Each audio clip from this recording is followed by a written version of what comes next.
What are these things on the wall? These things fold flat and got repurposed as wall art at a restaurant in Louisville, Kentucky. I'm guessing maybe related to some kind of whiskey or tobacco processing? I tried to ask an employee, but I got an awkward kind of response.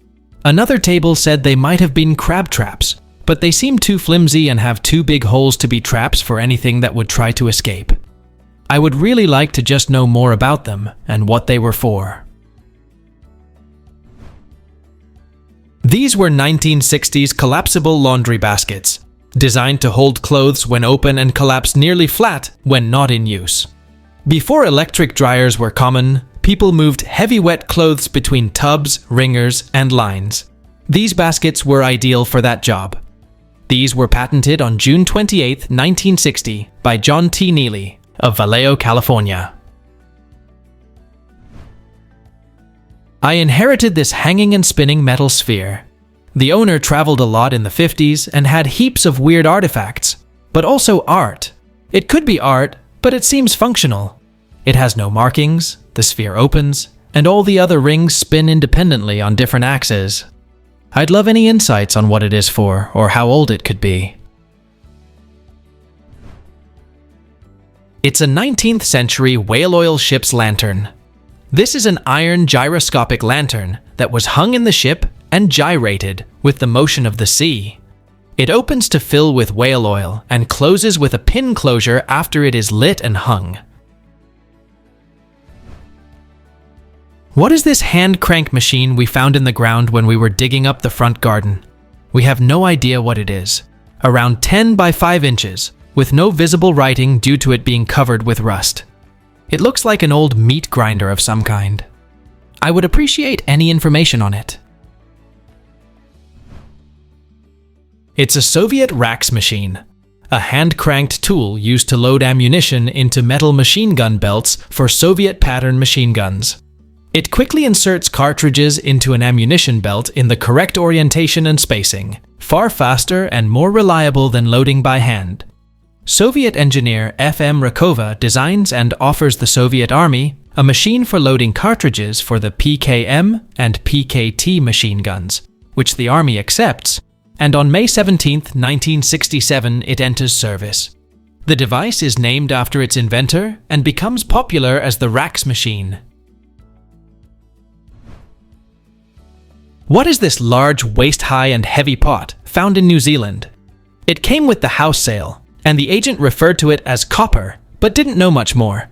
The flap at the bottom opens, and the lid comes off. I found online that Methven makes bathroom fixtures, but I'm not sure if that's related. Any ideas? It's a wash copper, also known as a copper boiler, or simply copper. It's an old water heater for boiling clothes before washing machines. In the interwar years, they came in 2 types. The first is built into a brickwork furnace and was found in older houses.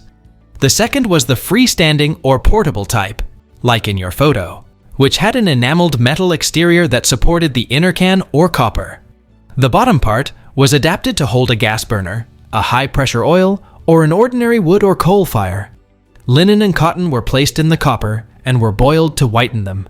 They were agitated within the copper with a washing dolly. After washing, the laundry was lifted out of the boiling water, and it was then dried with a mangle and then line dried. These are called coppers, because that was what they were made of originally. The term dates back at least to the 15th century. What is this Christmas ornament? My family put this up in the group chat asking what this paint-it-yourself ornament is. I could figure out what everything else is, but this one stumped me. Could anyone help me identify it?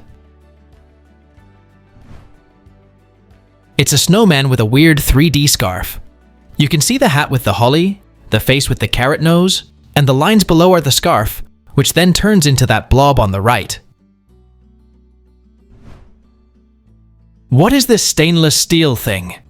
My grandparents passed, and I was left a box of items, one of which was this gutted lighter-like object. Does anyone know what this is, and its purpose? Or if it's a lighter, how can I restore it? Any information would be welcome. This is an antique stainless steel Vesta case, a portable box from the 19th to the early 20th centuries, and named after Vesta, the Roman goddess of fire. These were designed to carry and protect friction matches, to keep them dry and prevent accidental ignition. These decorative cases often featured a ribbed striking surface, usually on the bottom, and were carried by chains. Their usage lessened with the advent of more reliable petrol lighters during World War I. They also go for a decent amount of money, so I would hold on to that little guy. What are these metal rings on the curb in La Mesa, California? There are others in front of other houses on the block. The houses are from the 1950s. My thought was maybe to lock down trash cans, but this is a residential area, so I don't know why it would be needed. Any ideas? So it seemed weird to me, as the houses are from the 1950s, but then I contacted the Historical Association and found out the older houses, from the early 1900s, were all torn down in the 1950s. So yes, it was for tying up your horse and buggy on the side of the street, and the curbs are older. Here is a picture of the street in 1907 when they started laying infrastructure. I lived in a house on a large lot that was built in 1916. We had these rings placed along our front curb every 18 feet, which was the distance in length of a typical horse and buggy, or smaller grocer's or milkman's wagon, with room to maneuver around other parked rigs, at the time the house was initially built. What is this thing found in an old bank turned restaurant? About 5 feet tall, and the inside sphere looks like it rotates. It looks almost like some safety deposit box, but it seems like it would take up too much space. Have any of you ever seen something like this? This is a cannonball safe, made by the Corliss Safe Company, with a Sargent and Greenleaf time lock mechanism. You can see the Sargent and Greenleaf name engraved in the lower right of your second picture. Sargent and Greenleaf made that mechanism exclusively for Corliss. It rotates on a clock mechanism so that it's only accessible during certain hours. These spherical safes were introduced in the 1860s, and William Corliss founded his company in 1878 in Providence, Rhode Island. What is this serving tray, or board? I just purchased this at an estate sale, and I'm curious about the use of this tray. It's made of metal and wood, and the decorative holes are interesting. My first thought was a rolling tray. What would this be used for? Please let us know down in the comments. Thanks for watching. Let's make life fun.